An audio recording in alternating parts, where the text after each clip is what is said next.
Hi అండి, నమస్తే. Welcome to Durga Krishna kitchen. ఈ రోజు మనం వీడియోలో ఎగ్ పఫ్ని ఎలా ప్రిపేర్ చేసుకోవాలో చూసేద్దామండి. టేస్ట్ అయితే మరి చాలా బాగుంటుంది కదా.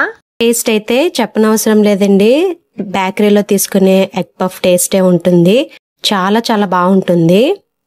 ఇంట్లో ఉన్న వాటితోనే చాలా ఈజీగా ఈ పఫ్ అనేది ప్రిపేర్ చేసుకోవచ్చు. అలానే ఇవి కూడా బయట తీసుకునే ఎగ్ పఫ్ మనకి పొరలు పొరలుగా ఉంటుంది కదా, సేమ్ అలానే పొరలు పొరలుగా ఉంటుందండి. మనం ఇంట్లో ప్రిపేర్ చేసుకునేది కూడా టేస్ట్ అయితే అద్దిరిపోతుంది. టైం కూడా పెద్ద ఎక్కువ టైం తీసుకోదండి. ఒక అరగంటలో మనం వీటిని ప్రిపేర్ చేసుకోవచ్చు.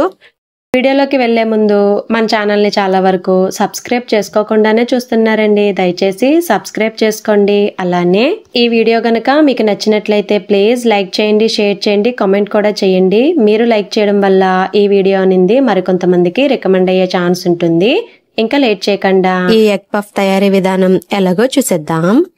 ముందుగా ఇక్కడ 1 కప్ వరకు మైదా పిండి తీసుకోవాలండి. మైదా పిండికి బదులు మీరు గోధుమ పిండి అయినా తీసుకోవచ్చు. కానీ బేకరీ స్టైల్ పఫ్ టేస్ట్ రావాలంటే మాత్రం తప్పకుండా మైదానే వాడాలి ఇక్కడ.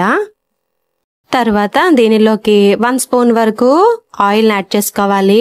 అలానే టేస్ట్ కి తగ్గట్టుగా సాల్ట్ ని కూడా యాడ్ చేసుకుని ఈ ఆయిల్ సాల్ట్ పిండిలో బాగా కలిసేలాగా కలుపుకోవాలి. తర్వాత దీనిలోకి కొద్ది కొద్దిగా వాటర్ని వేసుకుంటూ పిండి మొత్తం చపాతీ పిండిలాగా బాగా కలుపుకోవాలి. కలిపెట్టుకున్న ఈ పిండిని ఒక పావు గంట పక్కన పెట్టుకోవాలి. పఫ్లో స్టఫింగ్ పెడుతూ ఉంటాం కదా, ఆనియన్ కర్రీ, దానికోసం ప్యాన్ పెట్టి ప్యాన్ హీట్ అయిన తర్వాత దానిలోకి 2 స్పూన్స్ వరకు ఆయిల్ యాడ్ చేసుకుని దానిలో చిన్నగా తరిగిన పచ్చిమిర్చి ముక్కలు 1 స్పూన్ వరకు, అలానే కొంచెం కరివేపాకును యాడ్ చేసుకోవాలి. వాటితో పాటే కట్ చేసి పెట్టుకున్న ఉల్లిపాయ ముక్కల్ని 1 కప్ వరకు యాడ్ చేసుకోవాలి. మీడియం సైజు ఉల్లిపాయలు ఇక్కడ 2 వరకు తీసుకున్నానండి. దానితో పాటే టేస్ట్ కి తగ్గట్టుగా ఇలా ఉల్లిపాయల్లో సాల్ట్ ని యాడ్ చేసుకోవాలి. అలానే పావు టీ స్పూన్ వరకు పసుపును కూడా యాడ్ చేసుకుని వీటిని మంచి కలర్ వచ్చేంత వరకు ఫ్రై చేసుకోవాలి. ఉల్లిపాయ ముక్కల్లో ఇలా సాల్ట్ వేయడం వల్ల మనకి ఉల్లిపాయ ముక్కలు అనేది త్వరగా మగ్గిపోతాయండి. త్వరగా సాఫ్ట్ అయిపోయి చక్కగా మగ్గిపోతాయి. ఈ ఉల్లిపాయ ముక్కలు అనేది మరీ దగ్గరగా వేగనవసరం లేదండి. లైట్ గా అవి గోల్డెన్ బ్రౌన్ కలర్ వచ్చేంత వరకు ఫ్రై అయితే సరిపోతుంది. కాకపోతే మూత పెట్టుకుని మగ్గించుకోవాలి. చెక్ చేసుకున్న ప్రతిసారి మూత పెట్టేసుకుంటే మనకి ఉల్లిపాయ ముక్కలు అనేది త్వరగా సాఫ్ట్ అయిపోతాయి. మూత పెట్టకుండా మీరు మగ్గించినట్లయితే అవి క్రిస్పీగా ఫ్రై అయిపోతాయి. అలా అస్సలు బాగుండదు.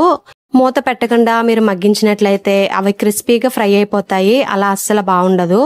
ఇలా మంచిగా ఫ్రై అయిన తర్వాత దానిలోకి 1/2 టీ స్పూన్ వరకు గరం మసాలా పౌడర్ ని యాడ్ చేసుకుని ఒకసారి మొత్తం బాగా కలుపుకోవాలి. తర్వాత దీనిలోకి చిన్నగా తరిగిన కొత్తిమీరను కొంచెం యాడ్ చేసుకుని స్టవ్ ఆఫ్ చేసుకుంటే సరిపోతుంది. మనకి కర్రీ అనేది రెడీ అయిపోయింది. ఈ కర్రీని పక్కన పెట్టుకుందాం. ఇప్పుడు వేరే బౌల్ తీసుకుని దానిలోకి 1.5 స్పూన్ వరకు మైదా పిండి తీసుకుని దానిలో 1.5 స్పూన్ వరకు ఆయిల్ యాడ్ చేసుకుని ఆ పిండి ఆయిల్ బాగా కలిసేలాగా కలుపుకోవాలి. వీడియోలో చూపిస్తున్న విధంగా మనకి ఇది క్రీమీ స్ట్రక్చర్ రావాలండి. ఉండలనింది లేకుండా ఇలా క్రీమీగా ఉండాలి. చూసారు కదా వీడియోలో చూపిస్తున్న విధంగా. కలిపెట్టుకున్న ఈ పిండిని ఒక 3 నిమిషాలైనా ఒకసారి బాగా కలుపుకుని తర్వాత దీన్ని 5 భాగాలుగా చేసుకోవాలి. తర్వాత వీటిలోంచి ఒక ఉండ తీసుకుని పొడి పిండిని జల్లుకుంటూ చాలా పల్చగా పూరీలాగా చేసుకోవాలి. చాలా పల్చగా చేయాలండి ఈ షీట్ అనేది. అప్పుడే మనకు పఫ్ షీట్ అనేది చాలా క్రిస్పీగా అవుతాయి. అలానే ఫ్రై అవుతున్నప్పుడు పొరలు పొరలుగా కూడా అవుతా ఉంటాయి. మీడియంగా ఉండకూడదు, అలా అని మరీ లావుగా ఉండకూడదు. చాలా పల్చగా ఉండాలి. పల్చగా 5 షీట్లని ప్రిపేర్ చేసుకున్న తర్వాత ఇలా ఒక షీట్ పైన కలిపెట్టుకున్న మైదా పిండి క్రీమ్ ఉంది కదా, దాన్ని అప్లై చేసుకోవాలి. పూరి మొత్తం అప్లై చేయాలండి. అప్లై చేసిన తర్వాత దాని మీద ఇంకొక షీట్ వేసుకొని దాని మీద కూడా ఇలా క్రీమ్ అప్లై చేసుకోవాలి. ఇలానే 5 పూరీలను మధ్య మధ్యలో క్రీమ్ అప్లై చేసుకుంటూ మొత్తం వేసుకోవాలి క్రీమ్ అంతా. నేను చెప్పిన క్వాంటిటీ మొత్తం ఒక 4 పఫ్లు అనేది పర్ఫెక్ట్ గా వస్తాయండి.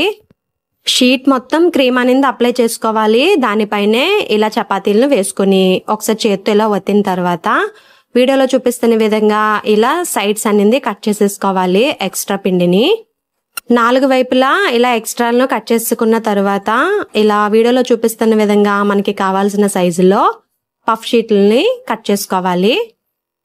4 భాగాలుగా కట్ చేసుకున్న ఈ పఫ్ షీట్లోంచి ఒక షీట్ని తీసుకుని పొడి పిండిని జల్లుకుంటూ వీడియోలో చూపిస్తున్న విధంగా ఒకసారి ఇలా చపాతీ గరిటెతో ఒత్తుకోవాలి.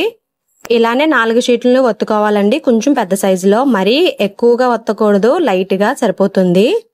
తర్వాత ఉడికించి పెట్టుకున్న ఎగ్స్ని ఇలా నిలువుగా కట్ చేసుకోవాలి వీడియోలో చూపిస్తున్న విధంగా.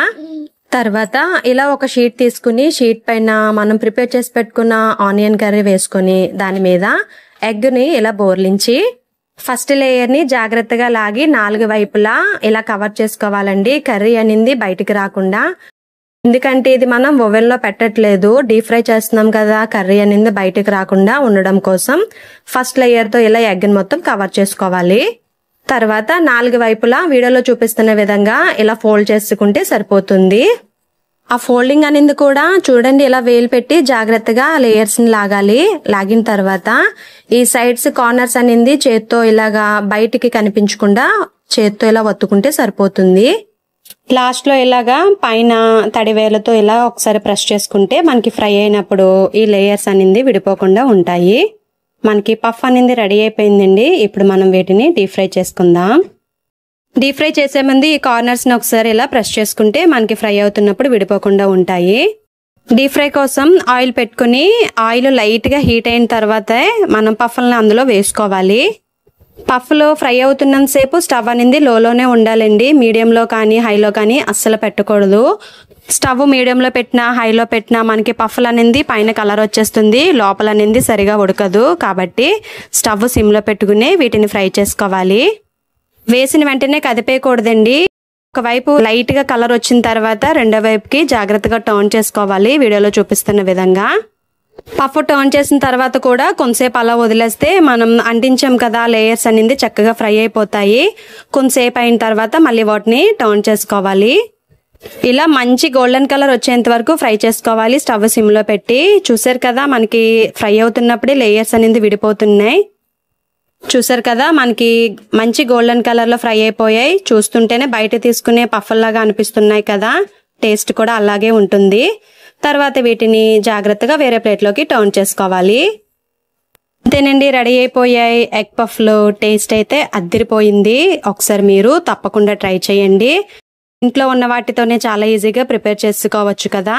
చూడండి, ఒకసారి నేను కట్ చేసి చూపిస్తున్నా. ఎగ్ పఫ్ అనేది లోపల మనకి ఎంత చక్కగా కుక్ అయిపోయిందో. ఇలా లేయర్గా ఎంత క్రిస్పీగా ఉన్నాయో కదా. టేస్ట్ అయితే చాలా చాలా బాగా వచ్చింది. ఒకసారి మీరు తప్పకుండా ట్రై చేయండి. వీటిని టొమాటో కెచప్తో తింటే కనుక మరి అదిరిపోతుంది కదా. ఈ వీడియో మీకు నచ్చిందని అనుకుంటున్నా. మీకు గనక ఈ వీడియో నచ్చినట్లయితే ప్లీజ్ లైక్ చేయండి, షేర్ చేయండి, కామెంట్ చేయండి. కొత్తగా ఛానల్ని వ్యూ చేసే వాళ్ళు సబ్స్క్రైబ్ చేసి పక్కనే ఉన్న బెల్ ఐకాన్ని కనుక క్లిక్ చేసినట్లయితే నా వీడియోస్ని మీరు రెగ్యులర్గా ఫాలో అవ్వచ్చు.